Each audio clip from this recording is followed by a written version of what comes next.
این شیرینی تر نسکافه‌ای رو بدون فروهمزن به راحتی میتونید داخل منزل تهیه کنی. بافتش فوق‌العاده نرم و لطیفه و توی دهان آب میشه. سلامی خوشمزه پزه کانال با آشپزخونه کیمیا خیلی خوش اومدین. بریم که با هم یه شیرینی مجلسی فوق‌العاده داخل تابه آماده کنیم. 3 عدد تخم مرغ همدمای محیط رو با نوک قاشق چایخوری وانیل داخل ظرف میریزیم به همراه 90 گرم شکر. با همزن خیلی خوب مواد رو هم میزنیم طوری که کاملا حجیم و کرم رنگ و کشدار بشن. حدود 8 تا 10 دقیقه لازمه که این مخلوط رو هم بزنید تا به اون مرحله برسه. این مرحله خیلی برای بافت اسفنجی این شیرینی مهمه و باید کامل و با صبر و حوصله انجامش بدید. 50 گرم آب ولرم رو با یک قاشق غذاخوری سرصاف قهوه فوری با هم مخلوط کردم و به موادم اضافه میکنم و کمی مواد رو با این آب ولرم مخلوط میکنم. در ادامه 55 گرم روغن مایه رو هم اضافه میکنم و یه مقدار هم میزنم تا مواد کامل با هم دیگه مخلوط بشن. خیلی زیاد لازم نیستش که مواد رو هم بزنید چون اینجوری پف موادتون میخوابه و اون کیفیت شیرینیتون پایین میاد. من از ترکیب آرد سفید و نشاسته ذرت استفاده کردم. شما اگر که در دسترستون بود حتما از نشاسته ذرت استفاده کنید چون یه مقدار کیکتون رو سبکتر میکنه، اسفنجیتر و پوکتر در میاد. اگر هم نداشتید ایرادی نداره، از همون آرد سفید به تنهایی استفاده کنید.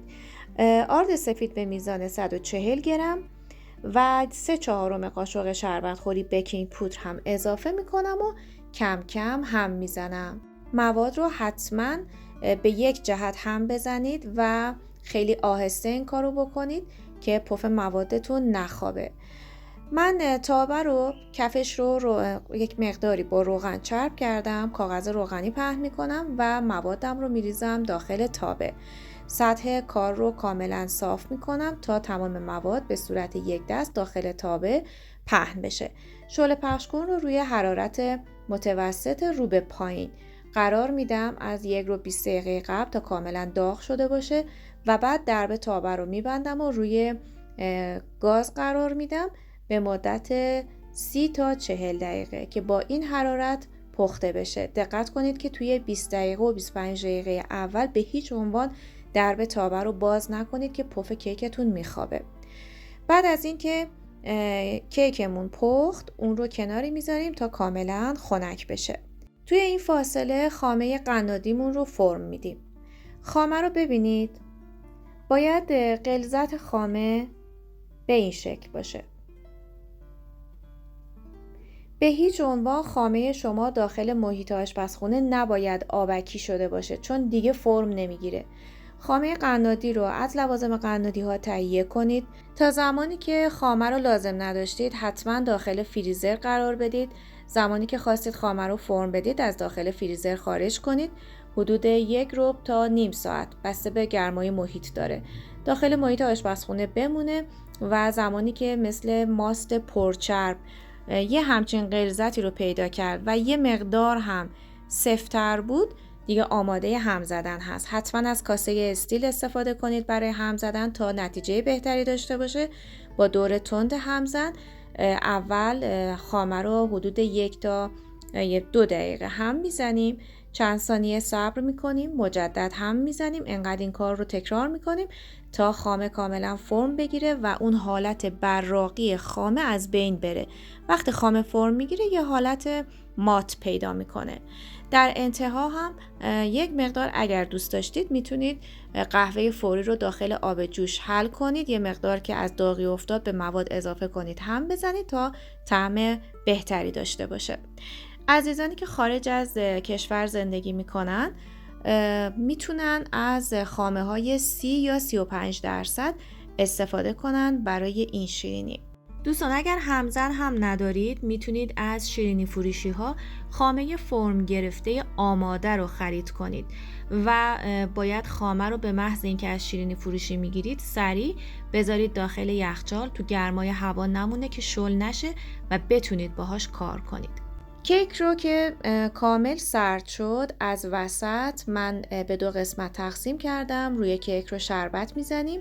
شما میتونید از جوشیده شیر و شکر استفاده کنید یا اینکه شیر با کمی قهوه فوری و شکلات سفید با هم مخلوط کنید که میزان شیرینی یا تلخی این شربت بستگی به ذائقه شما داره. من خودم یه مقدار قهوه رو بیشتر میریزم تا یه طعم تلخی داشته باشه، چون با شیرینی خامه که مخلوط میشه خیلی طعمش رو بالانس میکنه و من خودم این طعم رو بیشتر میپسندم. میگم باز هم بسته به ذائقه شما داره. خامه رو روی اسفنج به صورت یک دست پهن میکنیم و تیکه دوم کیک رو روی خامه قرار میدیم و مجدد روی این لایه دوم رو هم شربت میزنیم. تمام سطح رو باید شربت بزنید. به هیچ عنوان نترسید از اینکه کیک شما نمدار میشه.